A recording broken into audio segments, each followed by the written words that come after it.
Ser Podcast.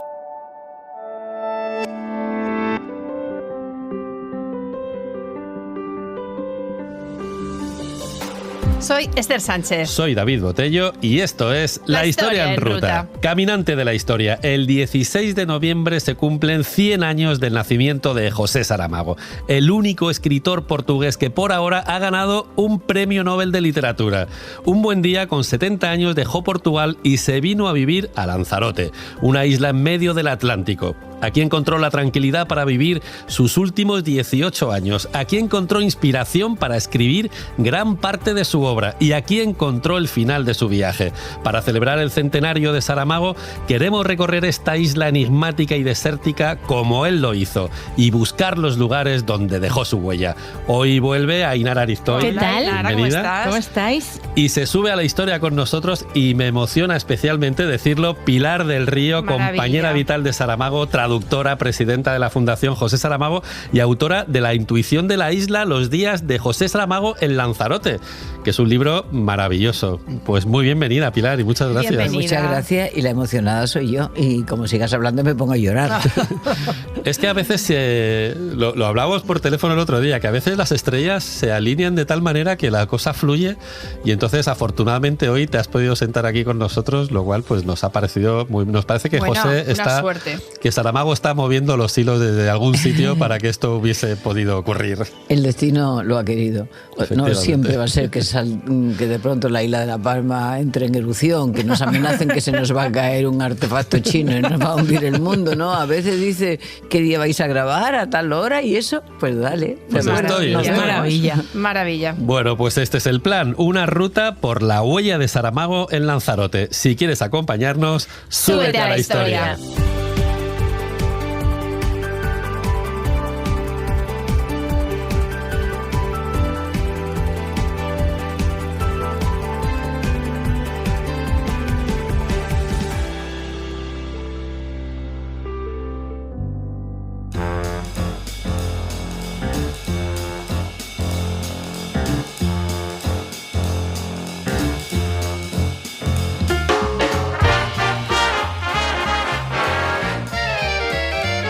La primera paradoja de la ruta de Saramago en Lanzarote es que empieza en Sevilla. Toma ya. Sí, como lo veis, en la Plaza de la Campana, en el kiosco de periódicos de Curro.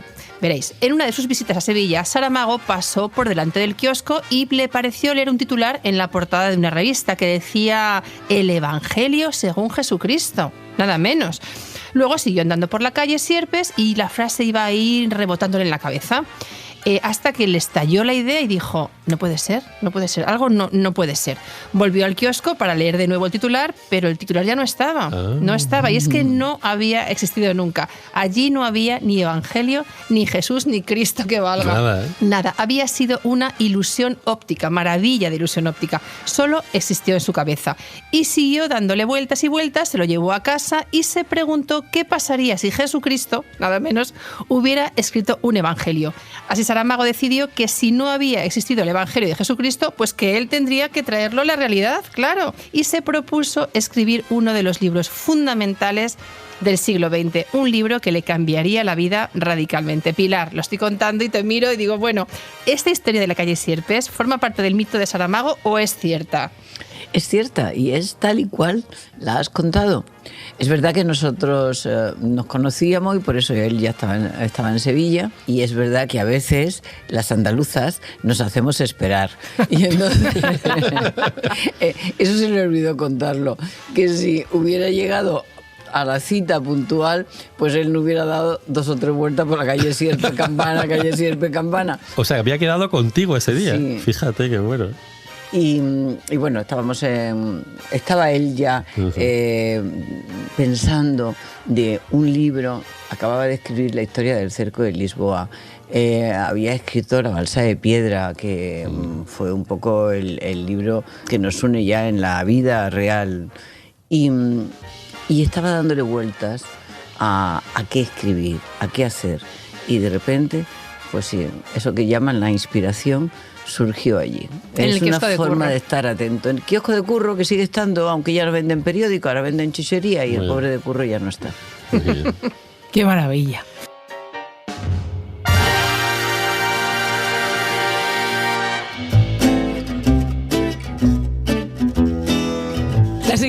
parada obligatoria es Lisboa, la ciudad que descansa a lomos del Tajo, una de las ciudades más bonitas del mundo. Sí que lo es, sí. Es preciosísima. La familia de Saramago se vino a Lisboa cuando era un niño. Aquí creció, aquí descubrió el cine, aquí empezó a escribir y aquí triunfó. Convirtió la ciudad en un personaje más de sus novelas. Dejó escrito, entre otras muchas cosas, que Lisboa es el lugar donde acaba el mar y la tierra comienza. Qué bonito Que es muy bonito. Me emociona leer esta frase. Qué bonito. Y además en relación con precioso. Lanzarote, ¿no? Que también decía algo parecido. Sí, pero fijaros, esa es la frase con la que arranca el año de la muerte de Ricardo Reis y con la que termina el año de la muerte de Ricardo Reis. Aquí, cuando llega Ricardo Reis de Brasil a Lisboa, Ricardo Reis, heterónimo de Fernando Pessoa, cuando llega al puerto dice, aquí donde el mar acaba y la tierra empieza. Y cuando Ricardo Reis acaba su vida y José Saramago termina el libro, aquí donde la tierra acaba y el mar empieza. Qué bueno. Maravilla. Qué maravilla. Bueno, Saramago estuvo amando la ciudad y un buen día 3 instituciones culturales eligen el Evangelio según Jesucristo para representar a Portugal en el Premio Literario Europeo. El gobierno conservador de Cavaco Silva veta la candidatura. Se arma la de San Quintín. La polémica llega hasta el Parlamento. El gobierno desempolva el espíritu de la Inquisición y de la dictadura de Salazar. Se convierte en crítico literario. Justifica su decisión diciendo que Saramago es un comunista que ha ofendido a los católicos portugueses con un libro mal escrito. Sí, Qué barbaridad. eso es lo mejor, esto, ¿no? ¿eh? Que decía, que el libro está mal escrito. Bueno, eso primero fue, hizo que José Saramago diera una carcajada. Entonces ahora el gobierno es crítico literario también. Pero luego, una vez pasado el primer momento, porque esta declaración fue en sede parlamentaria. Sí, fue en el Parlamento. Fue en el Parlamento, es decir, Saramago no puede representar a Portugal, primero, porque es comunista. Segundo, porque es ateo y ese libro ofende a los portugueses, que como se sabe son todos católicos. Y tercero, y católicos ofendidos. Sí. Y tercero, porque está mal escrito. Entonces fue una carcajada general. Yo estaba en el Parlamento en ese momento como corresponsal y no dábamos crédito a los periodistas de haber oído eso. Claro. Pero en casa, Saramago, que lo estaba siendo transmitido en directo, pues lo mismo. Ahora el gobierno es un crítico literario. Sí, sí, sí. Tengo que decir que aquello generó actitudes de solidaridad de escritores de todo el mundo. Porque, vamos a ver, no es el premio. Claro. El premio nunca habíamos oído hablar, nadie de él, y hemos Seguido, sin saber. no sabemos nada de ese premio, no sabemos si existe o no. Fue el hecho de que 3 instituciones, una universidad, el Pen Club, la Sociedad de Autores, deciden estos 3 libros van a ir y el gobierno diga ese no, y con estos argumentos y creyéndose además que tenía derecho a decirlo. Sí, que encima eso es censura, vamos, de toda la vida, claro. Y insisto, el Parlamento Europeo, Jacques Lang emitió una nota estupenda. Y voy a decir una cosa que puede chocar a algunas de las personas que nos estén oyendo. Pero sabéis que los jefes de Estado normalmente no hacen alarde de lo que están leyendo ni por dónde van. Os tengo que decir que ese año, contra toda norma, la reina Sofía se paseó por la Feria del Libro de Madrid con el Evangelio según Jesucristo en la mano. Muy bien. O sea, que llegó hasta ese punto. Pues muy bien. Pilar, ¿un Sí, poco sí. es el detonante? ¿Esa censura hizo que José dijera vámonos a vivir a Lanzarote? ¿Marcó ahí? Inicialmente podíamos decir que sí, y con el tiempo podemos decir que sí, que coincide la fecha y que Saramago de repente se sintió completamente aturdido, no por la censura, sino por la solidaridad, porque era la gente que venía, eran las sesiones, es que todo el mundo lo que... y luego, por otra parte, pues las personas que enemigos políticos de las ideas que José Saramago tenía, pues entonces también empezaron campañas y se exacerbaron muchísimo los nervios y hubo mucha tensión, empezaron a salir cosas que parecía que se habían quedado atrás en la dictadura. Y en ese momento, con toda esa tensión, ahí fue cuando se plantea lo de la isla. Pero quiero decir que la isla de alguna manera ya estaba dentro de José Saramago. Él se había enfrentado al misterio, había escrito un libro que es muy difícil, que es el Evangelio según Jesucristo, había tocado los cimientos de nuestra civilización. Él le había dicho, si Jesucristo no es Dios, nuestra civilización, la civilización cristiana, porque todos nosotros somos habitantes de la civilización cristiana, nuestra civilización está basada en la mentira. Sí. A partir de ahí, ¿está todo permitido? ¿O no? Entonces, es un libro muy fuerte que a él le hizo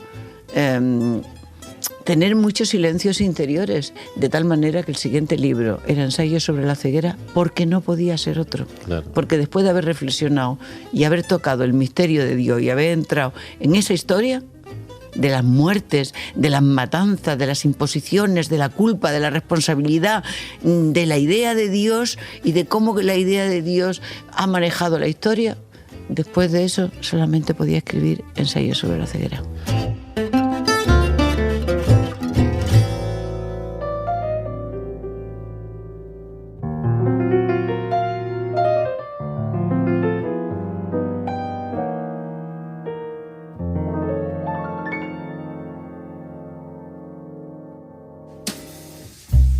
Pues si os parece, nos vamos a Lanzarote y hablamos ahora de Ensayo sobre la ceguera. Nos Vamos ya. Vale, el avión. Ya, vámonos. Pues cogemos el avión y nos plantamos en Lanzarote, que es una isla volcánica, la más oriental de las 7 Canarias. 805 kilómetros cuadrados de cráteres y tierra negra. Y a Saramago le dio un cupidazo nada más verlo. Dejó las orillas del Tajo y se vino a una isla que no conoce ningún río.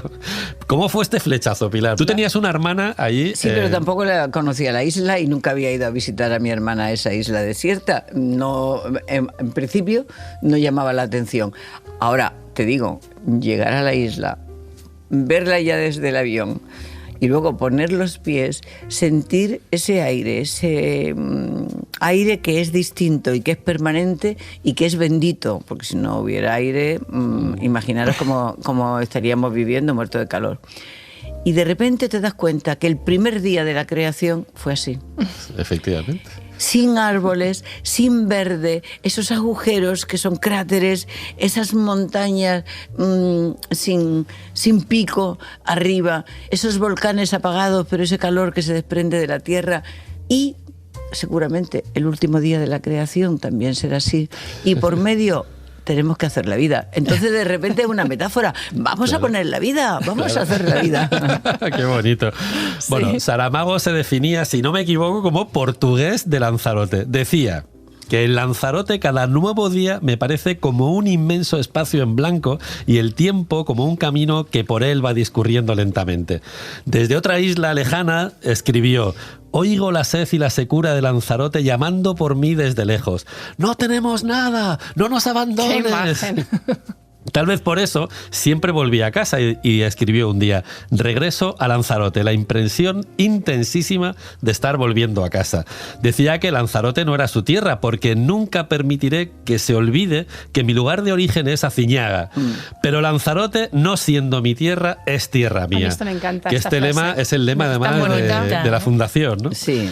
Bueno, y termina el segundo cuaderno de Lanzarote diciendo: la noche de Lanzarote es cálida y tranquila. ¿Nadie más en el mundo quiere esta paz? A Saramago le gustaba recordar que Lanzarote una vez fue durante un par de años portuguesa. Fue en tiempos de Juan II de Castilla, el padre de Enrique IV y de Isabel la Católica. Un tal Jean de Bettencourt exploró las Canarias. Le regaló la isla a su sobrino y el sobrino un buen día le cedió los derechos sobre Lanzarote a Enrique el Navegante, infante de Portugal. Bueno, Enrique puso un gobernador y 2 años después los indígenas los echaron. Pero sí, bueno, o sea, eso de que los echaran... Vamos a ver, los portugueses que están muy presentes en las Islas Canarias, sí, porque recordad que las rutas portuguesas eran hacia África del Sur, entonces tenían que ir parando en las islas. Desde luego en Lanzarote no iban a por agua porque no hay ni una gota, no hay ni una fuente. A las otras sí, pero paraban. Bueno, no os podéis imaginar cuán de gordo es el diccionario de expresiones portuguesas en Canarias. Hace unos días estaba con Luis Pastor y Lourdes Guerra, que es de Canarias, y entonces me hace mucha gracia porque ella dice, pon esto de un jeito. El jeito es una expresión portuguesa. Nunca se dice en cajones. A mí ya cajón me suena mal, porque todo es gaveta siempre, como en portugués. Incluso los horarios, incluso las formas de las casas son miradas y son vestigios, son recuerdos que fueron dejando los portugueses por Canarias. Qué bueno.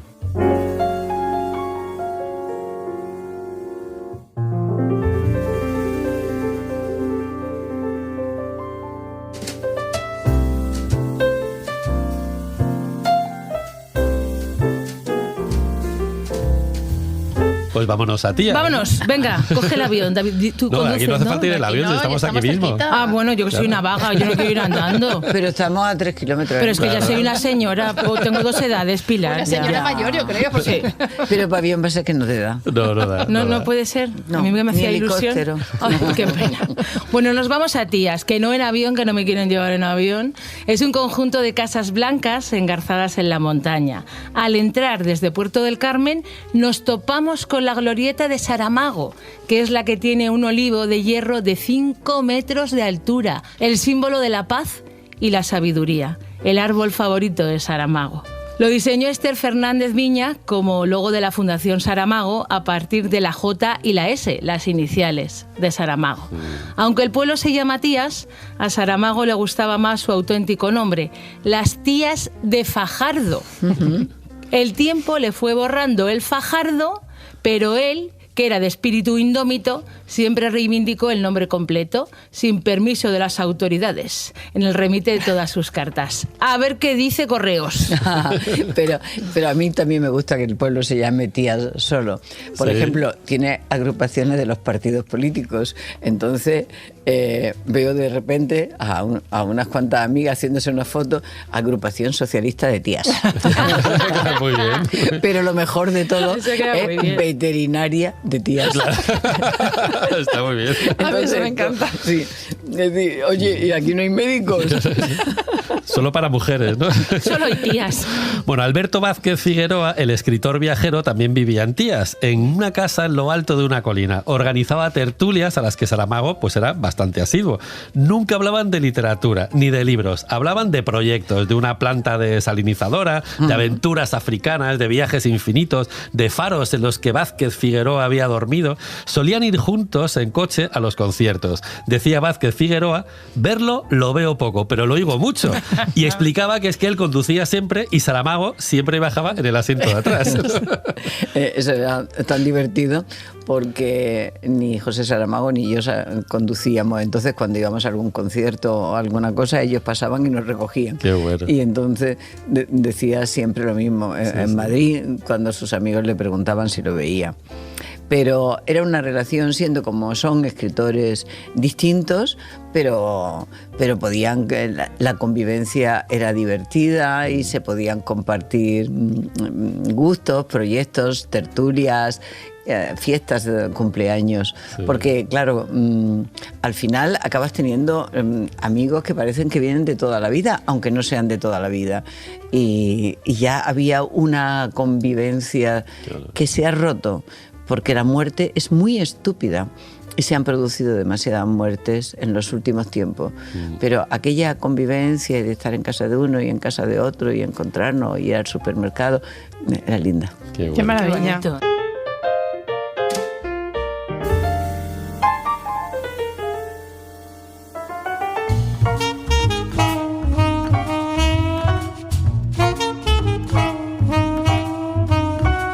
Vamos a conocer a casa, ¿no? Vamos a conocer a casa, claro.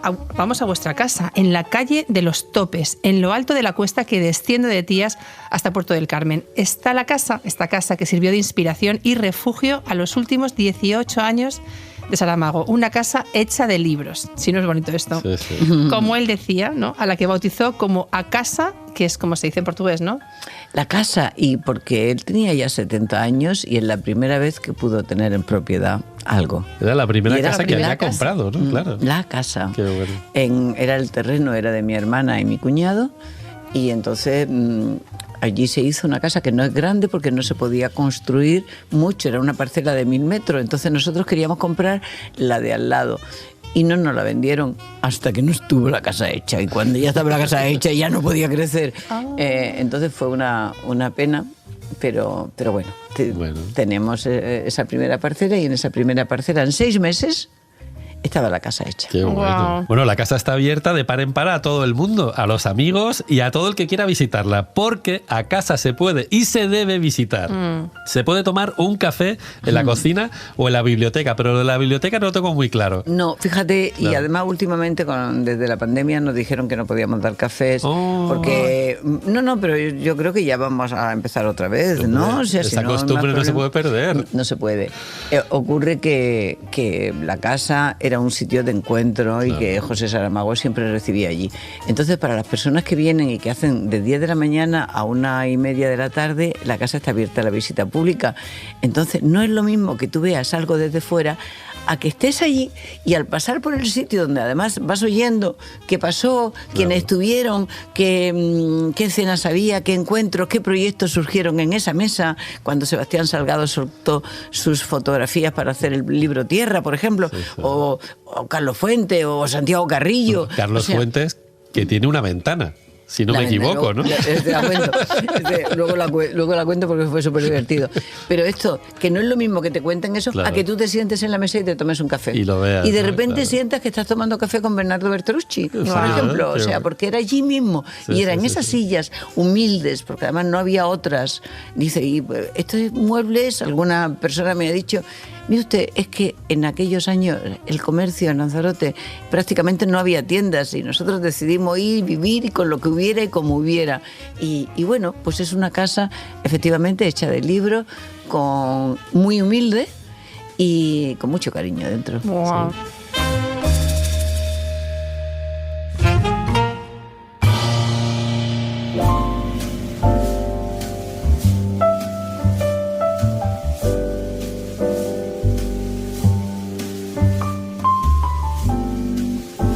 Vámonos al patio, Claro. porque está lleno de los árboles que fueron plantando a lo largo de los años.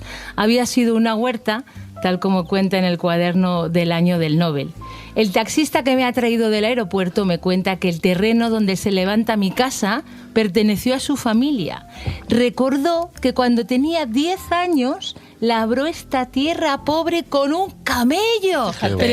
esto es maravilloso. Esto es maravilloso. Pero es que los camellos eran... Los burros, ¿no? De allí. Es lo que había también. ¿no? Los burros, los Claro. animales de transporte y todo. No había otros Claro, animales claro. y tampoco había coches. Claro, claro. O sea, la gente iba en camello. Sí, sí, sí. Se sentaban en los camellos y así cruzaban la isla y podían tardar un día. Bueno, y este olivo maravilloso que preside este patio, ¿cómo llegó hasta aquí? Ese olivo llegó en avión. ¿Veis? En avión. Pues yo quería venir de un avión. Pero porque venía lejos. Bueno, Iba de Portugal, no podía llegar nadando. Entonces, fue un regalo de un cumpleaños de José, fue un olivo de su tierra. Y no fue de su tierra, fue de Alentejo, de la tierra que protagoniza el libro de José Saramago, Levantados del suelo, que es una zona El primero, ¿no? combativa, El sí. primero. Y entonces, pues fue llevado. Entonces, esas cosas se podían hacer en los aviones, ahora ya no.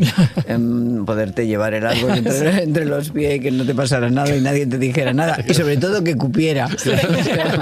Importante. Bueno, y hemos visto que el olivo forma parte del logo de la Fundación José Saramago, pero ¿en qué consiste exactamente la fundación? El olivo forma parte de la casa, más que de la fundación, que la fundación está en Lisboa y Pero- Lanzarote en la casa, es de la casa. el logo de la casa. Y fue estupendo, fue una iniciativa de una amiga de Canarias.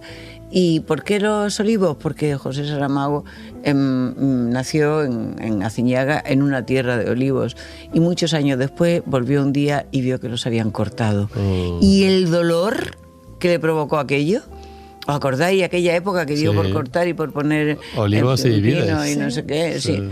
Y ahora, bueno, afortunadamente se ha vuelto la reforestación y ahora el día 16, a lo largo del año se han plantado en su tierra, que ya otra vez vuelve a ser tierra de olivos, pero se han plantado 100 árboles con nombre de 100 personajes de los libros de Saramago. Qué bueno. Y el día 16 se plantará el árbol número 100. Bueno, lo de los nombres viene a cuento porque vosotros teníais 2 membrilleros que tenían nombre y apellido, Víctor Erice y Antonio López. Bueno, ¿quién te ha dicho que son dos membrilleros? Bueno, es que eso es lo que creía José Saramago. Efectivamente, porque luego no eran membrilleros.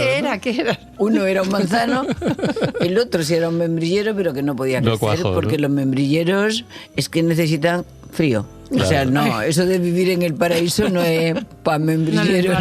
No. Pero dices tú en la intuición de la isla, y si me permites lo voy a leer yo, que dices que el desconcierto del jardín solo pueden entenderlo los que saben algo de amor. Me parece muy bonita la frase. Hay un especialista en árboles que vino un día con Josefina Aldecoa y se quedó diciendo, pero por Dios, ¿quién ha plantado esto aquí? Y entonces dice, es que nada de esto va ni con el clima, ni tiene sentido, ni es característico, es que podría ser hasta perjudicial, vamos, sería hasta de multa haber puesto aquí, haber traído ese olivo a este medio ambiente. No, la verdad es que los plantábamos con mucho cariño y salvo un algarrobo que se hizo dueño de todo, las demás cosas iban cayendo por su propio peso. Pero bueno, ahora ya sí tenemos muchos cactus. Por toda la casa vemos que hay fotografías personales, retratos de otros escritores a los que admiraba, recuerdos del premio Nobel, ilustraciones de amigos, la colección de piedras, que me parece maravilloso, y una colección de plumas, la máquina de escribir, el ordenador donde también escribía y los relojes, que es donde yo quería llegar. Aquí estamos ya. Porque nos tiene fascinados que todos los relojes de la casa estén parados a las 4 de la tarde, que es por lo que se cuenta la hora en que os conocisteis, José y tú, ¿no? Pero te va a dejar más fascinado si piensas que además no se han tocado, que él los puso a las 4 y ahí se quedaron esa señal indeleble. No fue tan poético así como no podría aparecer. Perdón, fue muy poético. No, o sea, es que a mí me molesta profundamente el tic-tac del reloj. Entonces, y a él no le molestaba y tenía varios. Entonces, por la noche, porque esto ocurrió antes de ir a Lanzarote, cuando vivíamos en Lisboa, y yo toda la noche disimuladamente iba cogiendo los relojes, llevándolos al último extremo de la casa, los ponía en la terraza, los tapaba para que no les lloviera, porque no podía soportar el tic-tac. Pues entonces, perdóname, es un doble acto de amor, el de parar los relojes y pararlo a las 4 de la tarde. Pero espera, ¿cómo sigue esto? Entonces, ¿cómo lo dejas No, yo lo sacaba toda la noche y por la mañana los volvía a su sitio, yo suponía que eso era un trabajo clandestino, pero se había dado cuenta y ya un día dijo, Pilar, vas a poder evitar las excursiones nocturnas esas que haces, porque a partir de ahora todos los relojes de esta casa marcarán las 4 de la tarde. Qué bueno. Qué bueno. Es muy bonito, es muy bonito. ¿Y qué cara se te pone? ¿Qué cara se te pone? Como los dibujos animados. Forma de corazón en los ojos. Bueno, yo creo que ya, o sea, teníamos mucho que hablar, porque fíjate, teníamos eso, la ventana de Carlos Fuentes, la quemadura de Santiago Carrillo, pero si os parece, nos vamos a ir a la Fundación César Manrique. Pero todo eso está en el libro. Todo eso está en el, efectivamente, todo esto lo podéis encontrar en La intuición de la isla, que está muy bien contado además, con una poesía muy, muy especial y muchísima sensibilidad.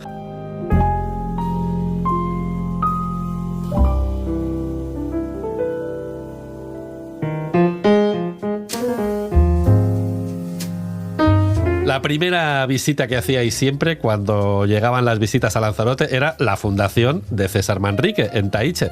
Pero ¿este señor quién era? Pues mira, para resumir te podría decir Dios. Sí, el Dios de Lanzarote, ¿no? Pero, no Dios. A Dios del todo. En general. Del todo. En general, pero como no va a ser suficiente, pues voy a decir que es un hombre que consiguió reunir dos conceptos magníficos y maravillosos en uno solo y hacer de eso vida.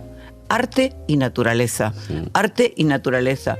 Él vio lo que estaban haciendo con otras islas. Él estaba en Nueva York, él estaba en el grupo de Andy Warhol y gente así.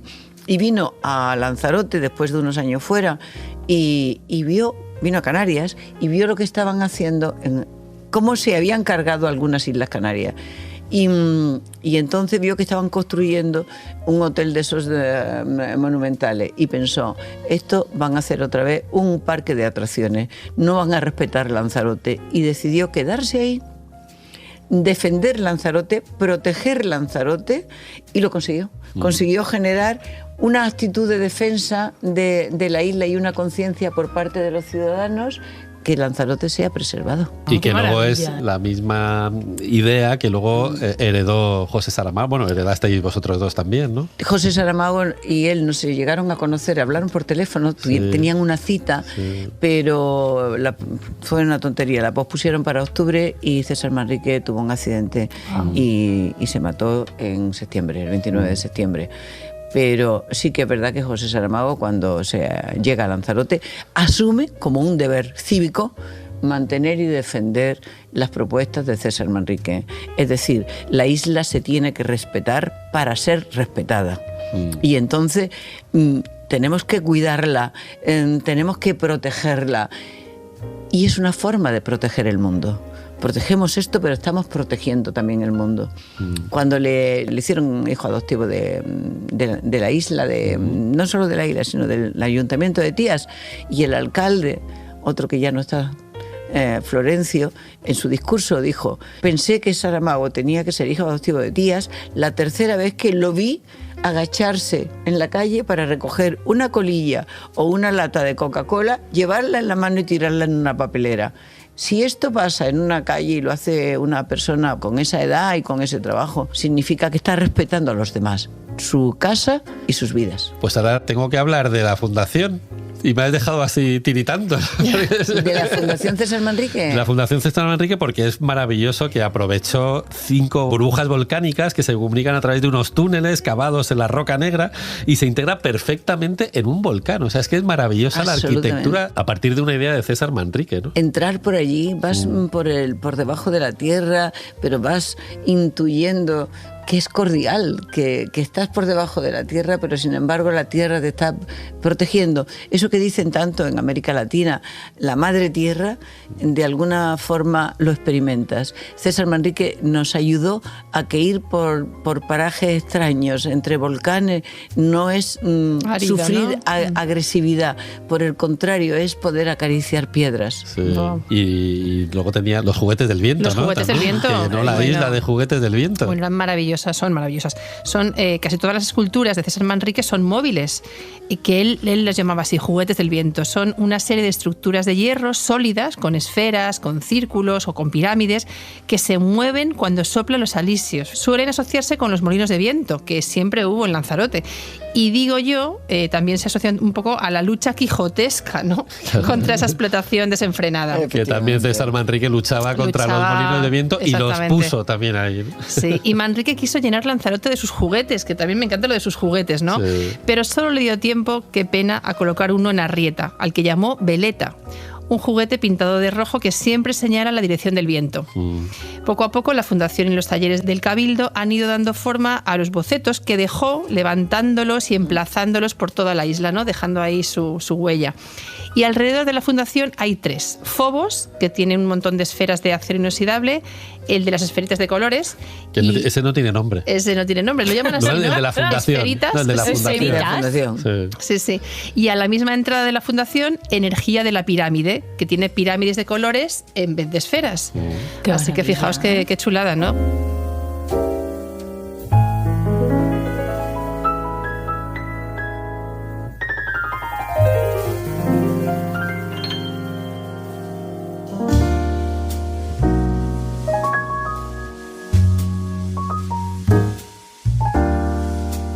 Bueno, volvemos a Saramago. Vamos a Saramago. Por sí. favor.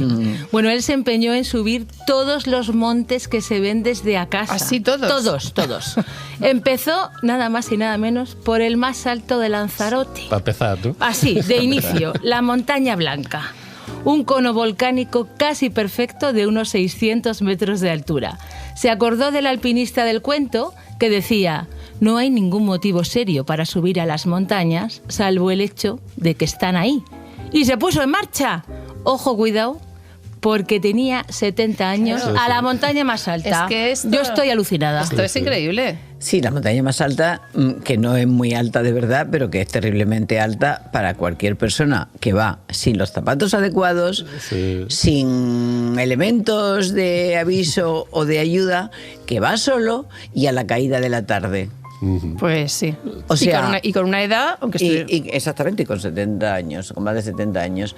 Entonces, para él fue la mayor heroicidad del mundo, aquello fue haber escalado en la montaña más alta. Pero él lo decía, ¿no? Sí. Dice, lo subí solo para poder decirle a la familia que había estado en la montaña blanca. Sí.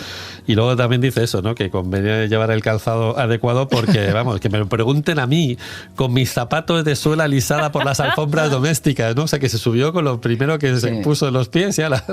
Y claro, llegó con unas vejigas, imaginaros, claro. Pero mirad cómo lo cuento, sin ninguna compasión por mi parte. Eso no recibió ayuda. ¿Lo regañaste o no lo regañaste? Porque eso no queda muy claro en los cuadernos. Claro. Es que ni le hablé. ¿Sí? O sea, acabábamos de llegar a la isla, no conocía a gente por allí, para colmo mi hermana no estaba.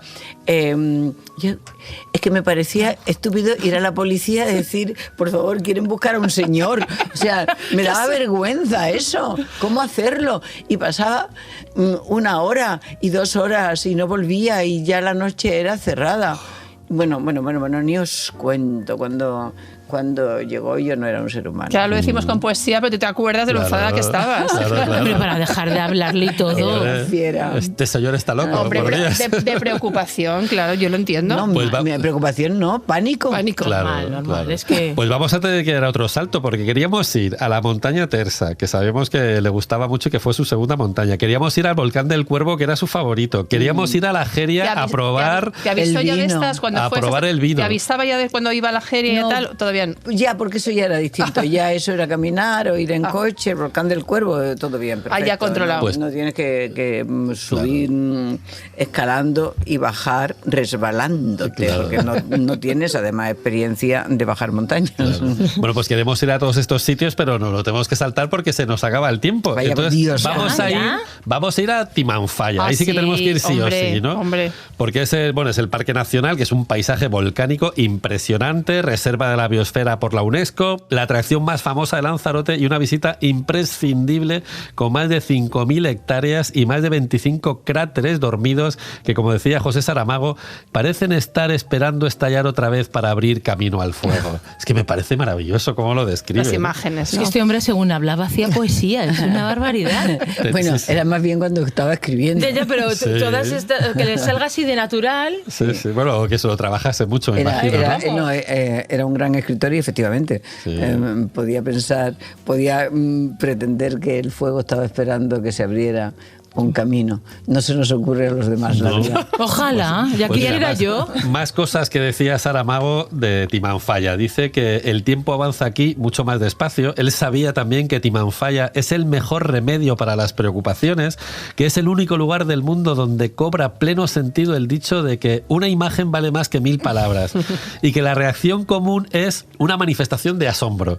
Y siempre que venía una visita, pues la traía aquí al Timanfaya. Una amiga siciliana juró que al lado de esto, el Etna no es nada. Sí, ¿no? Susan Sontag, que vino a Lanzarote a presentar El amante del volcán, quedó tan hechizada por este paisaje desolador y magnético que confesó que su novela habría sido diferente si hubiera conocido antes a Timanfaya. Fue así. Que, por cierto, aquí luego Saramago hace una acotación un poco que le salía la malicia, que decía, pues tienes razón, tenía que haber venido antes.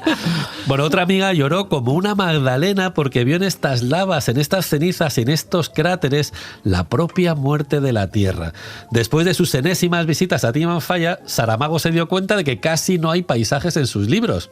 Si tengo que escoger entre la piedra que está al lado y la montaña que cierra el horizonte, prefiero la piedra.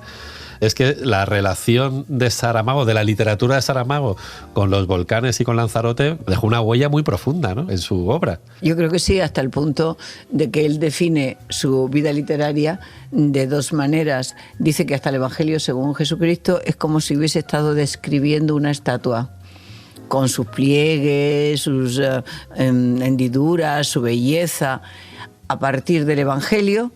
Y tal vez, precisamente porque nos fuimos a Lanzarote, aunque también por la situación de convulsión que significó escribir ese libro para él, dice que ya no le interesa tanto la estatua, sino la piedra de la que está hecha la estatua. Y su estilo, de alguna manera, se hace más sobrio en Lanzarote, más directo. Sigue siendo muy bello, pero no hay tantas concesiones a a la belleza formal como en los libros anteriores. Y yo diría que ya al final de su vida, José Saramago ni siquiera ya estaba en la piedra, ya estaba intentando encontrar el corazón de la piedra. Qué bonito, Wow. qué bonito.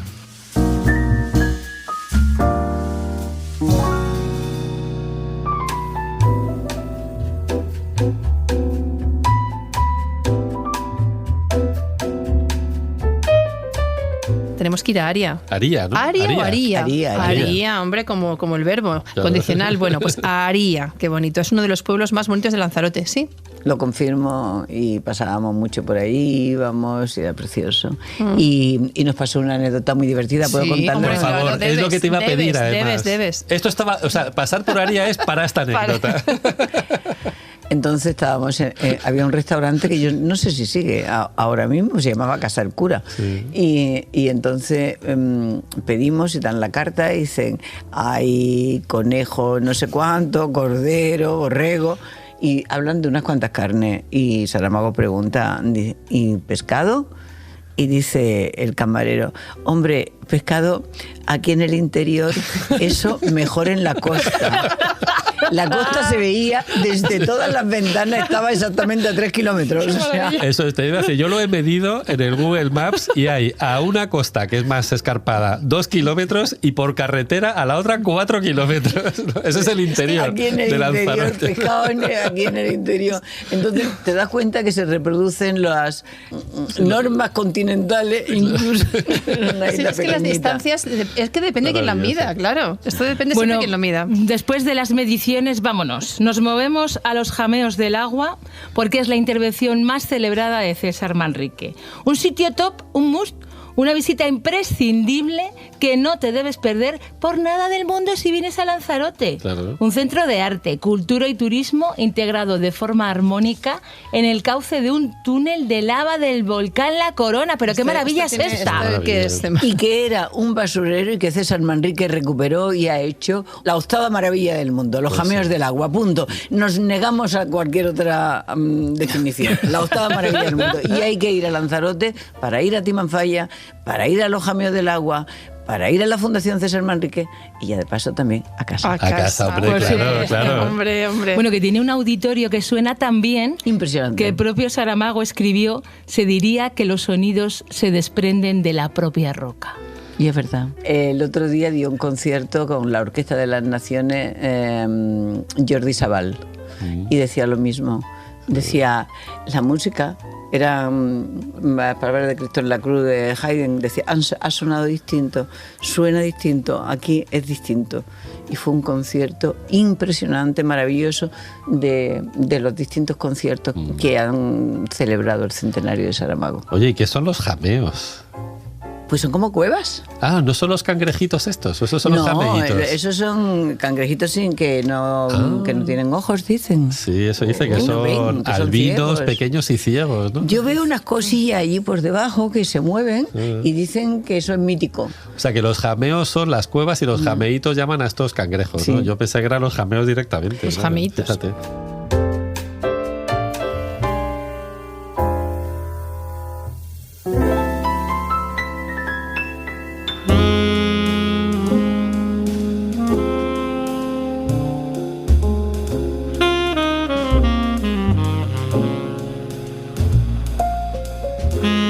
Y no sé, nos vamos al siguiente destino, que es el último destino imprescindible en la isla, ¿no? El Mirador del Río. El Mirador del Río. Mirador del Río. Bueno, pues cuando el tiempo apretaba, Saramago llevaba las visitas a 4 escenarios imprescindibles. La Fundación César Manrique, ya hemos dicho, Timanfaya, lo hemos dicho, los jameos, y nuestro siguiente destino, que era este, el Mirador del Río. Es un mirador excavado en el volcán. También. Sobre César Manrique también. También es César Manrique está sobre un acantilado de unos 500 metros de caída y cubierto con piedra volcánica que lo camufla. Fijaos qué bonito. Otro acierto proyectado Claro, por César Manrique, que es Sí, el lo alma de hacía- esta lo isla, hacía todo. que es increíble. Y enfrente se ve la isla La Graciosa. La Graciosa. Ahí vamos, ahí Claro, vamos. Maravilla. Ahí vamos, ¿no? Vamos a la Porque además Graciosa. César Manrique diseñó los ojos del mirador, ¿no? Que además se enmarcan perfectamente, son esos dos ojos que encuentras nada más entrar, que enmarcan perfectamente las vistas, ¿no? Que son dos ventanas abovedadas que diseñó pues para esto, ¿no? Para ver, por un lado, el río, que el río es lo que da nombre al mirador, que es la franja de mar que separa Lanzarote de La Graciosa, que es la octava isla canaria. Y bueno, Saramago decía que la vio desde allí con sus 3 montes casi arrasados por la erosión, restos de volcanes antiguos, el pequeño puerto de pesca, la caleta del Sebo, la secura absoluta de una tierra exprimida por el viento, calcinada por dentro y por fuera. Maravilloso también. Y cantada en varias ocasiones por Aldecoa. Ignacio Aldecoa se detiene y hace paradas en La Graciosa, y muchos años después también Josefina Aldecoa. Esa isla tan pequeñita tiene literatura dentro. Tiene mucha literatura, ¿no? Bueno, es que hay mucha literatura en Lanzarote. Sí. Porque Alberti también dedicó unos versos a César Manrique, ¿no? Cierto. Que decía que era algo así como pastor de volcanes, si no recuerdo mal, o algo así decía. Fíjate, si llego a saber que íbamos a hablar de eso, tenía una foto del poema en el teléfono, pero como basta buscar una cosa para no encontrarla, ni lo Efectivamente. intentamos. Bueno, digo que también se ve desde aquí las faldas del Risco de Famara, que es un lugar mágico donde se reflejan los crepúsculos para que estallen en el aire con colores imposibles, ¿no? Creo que sobre todo el morado, dicen que se ve mucho por ahí, Pues ¿no? sí. El Risco de Famara. Y Famara es una playa estupenda. Y para preservarse del viento se hacen como media luna, y nos metemos en las media lunas a tomar el sol y también una tortilla. Oh, qué rico. Y, Bueno. ¿verdad? Y una cervecita. Y Famara es una playa de ensueño para caminar, para estar, y entiendo que mucha gente intelectualmente competente y humanamente sabia se hayan ido a vivir a Famara. Lanzarote, a Famara. Humanamente sabia. Es que cómo no Humanamente quedarte con sabia. esas cosas que estás diciendo.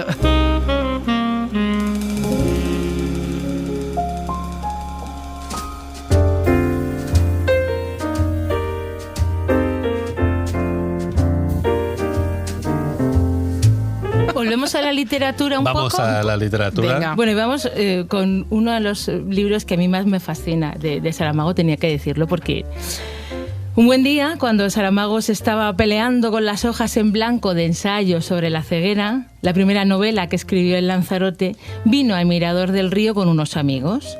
El sol se ponía detrás de la calima, como si el cielo estuviese tamizando sobre Lanzarote una tenue ceniza blanca. Dicen que la nube era tan blanca y tan espesa que no podían ver La Graciosa. Estaba allí y era como si no existiese. Y entonces Saramago pensó en sus ciegos y lo tuvo claro. La ceguera de la novela sería blanca.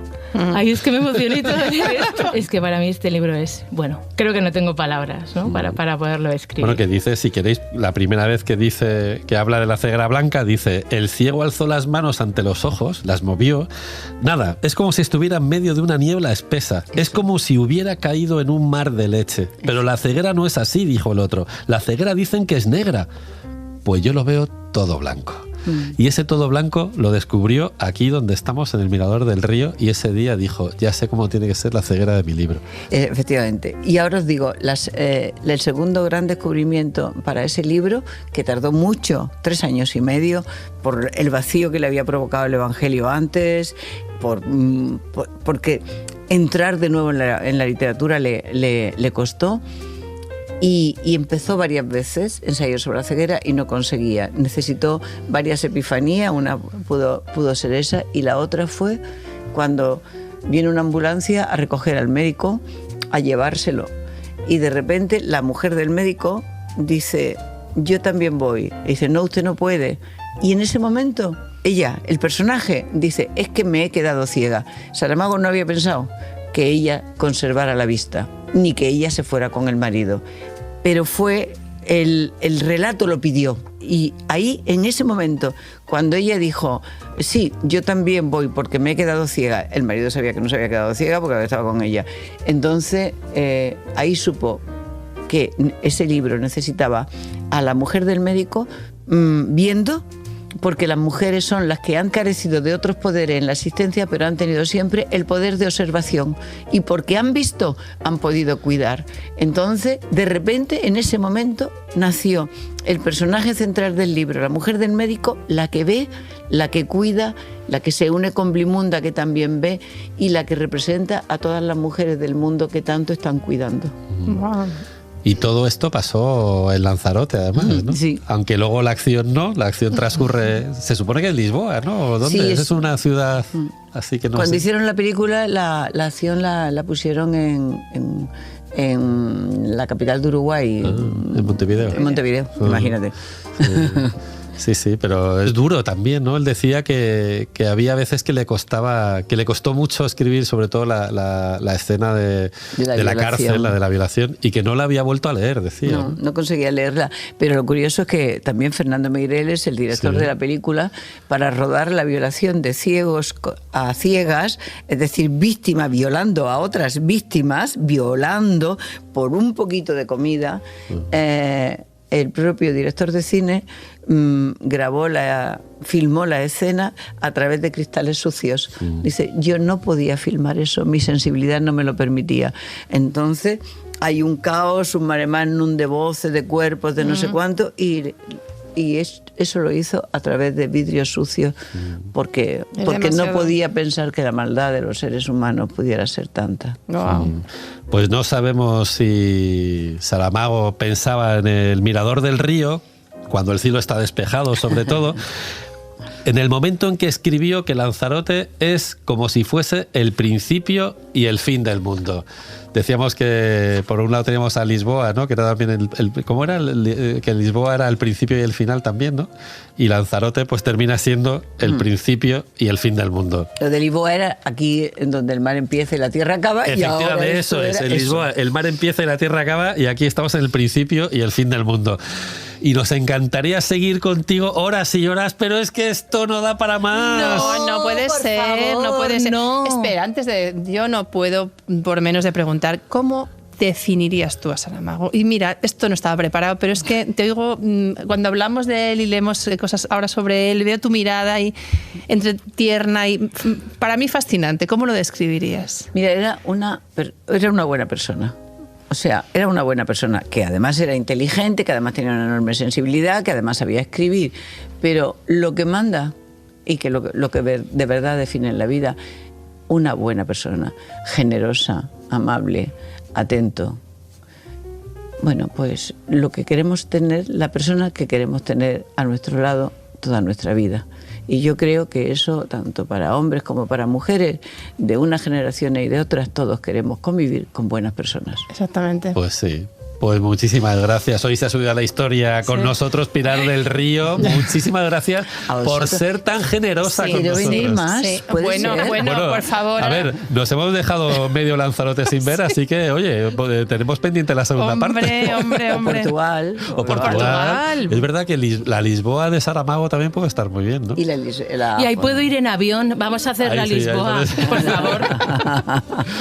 Bueno, Pero tú a Lanzarote puedes ir en avión. Lo que no puedes ir en avión es a Tías desde el aeropuerto. Qué vagas Claro, soy, se ha quedado con lo de vaga. Puerto, ¿no? Qué vagas soy, qué mal he quedado. Bueno, pues Carlos, Nicolás y Juan Aranaz andan lidiando con la ceguera y con la lucidez para ver si consiguen enderezar este desconcierto sonoro. Y a los micrófonos, empapados de la prosa volcánica de Saramago y de la generosidad y de la sensibilidad de Pilar del Río, Ainara Ariztoy, Esther Sánchez y David Botello. Os esperamos en la próxima ruta. Si quieres acompañarnos, súbete a la historia.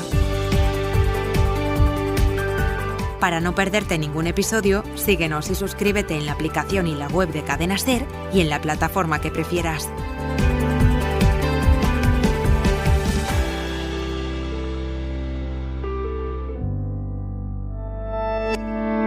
Cadena SER.